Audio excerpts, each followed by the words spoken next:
Dan untuk membahasnya lebih lengkap sudah bergabung dengan kami Kepala Biro Humas Badan Narkotika Nasional Brigjen Polisi Sulistyo Pujo Hartono melalui sambungan telepon. Selamat sore Pak Pujo. Selamat sore, Assalamualaikum warahmatullahi wabarakatuh. Waalaikumsalam warahmatullahi wabarakatuh. Pak Pujo, langsung saja, hingga Oktober BNN telah mengungkap 7 ton narkoba jenis sabu. Berapa banyak jaringan internasional yang berhasil diungkap?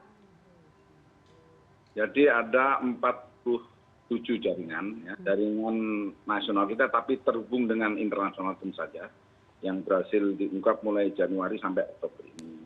Ini melibatkan tentu saja pengungkapan kedepannya akan sangat melibatkan banyak institusi yang terkait, seperti tentu saja otoritas jasa keuangan, kemudian imigrasi, kementerian terkait, kementerian luar negeri, dan banyak institusi lain yang harus dilibatkan untuk pengungkapannya. Oke Pak Pujo, bagaimana jalur tikus yang berpotensi sebagai pintu masuk jalur narkoba? Di mana saja wilayah yang sudah BNN pantau Pak? Untuk jalur tikus ini cukup banyak ya, baik yang ada di daratan, itu seperti di perbatasan Kalimantan dan Kalimantan Utara.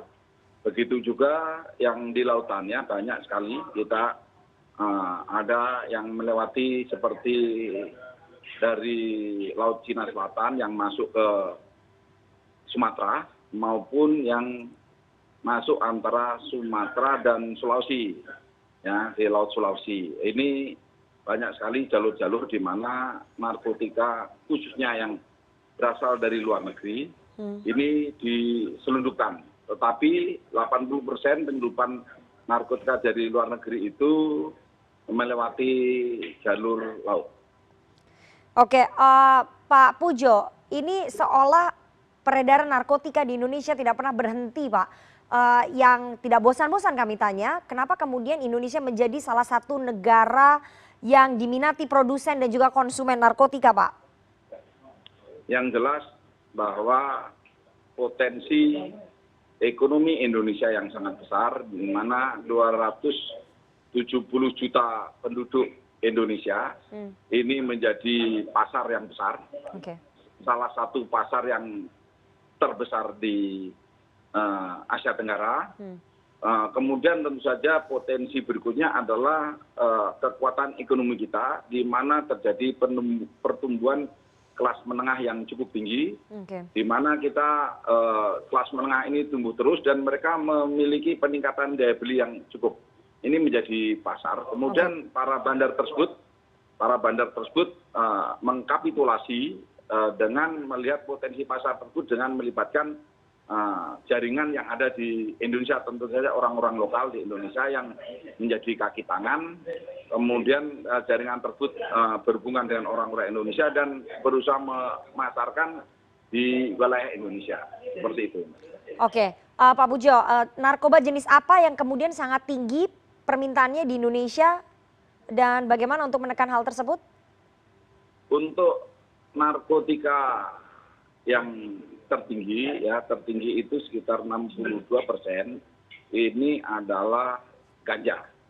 Ya, ganja ini diminati oleh generasi muda dari umur mungkin sekitar 15 sampai 25 ke atas.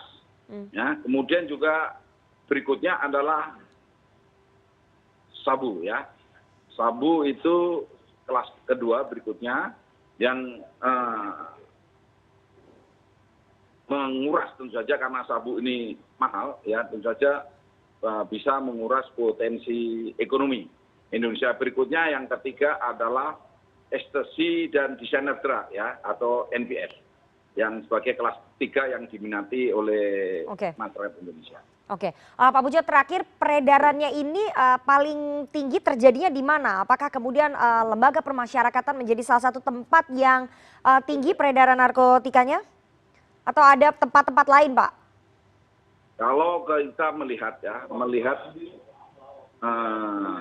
daerah-daerah yang rawan di Indonesia, salah satu provinsi yang rawan, yang nomor satu tentu saja adalah Sumatera Utara, kemudian Jakarta, DKI, Jawa Barat, Sumsel ya, ini menjadi 4 besar.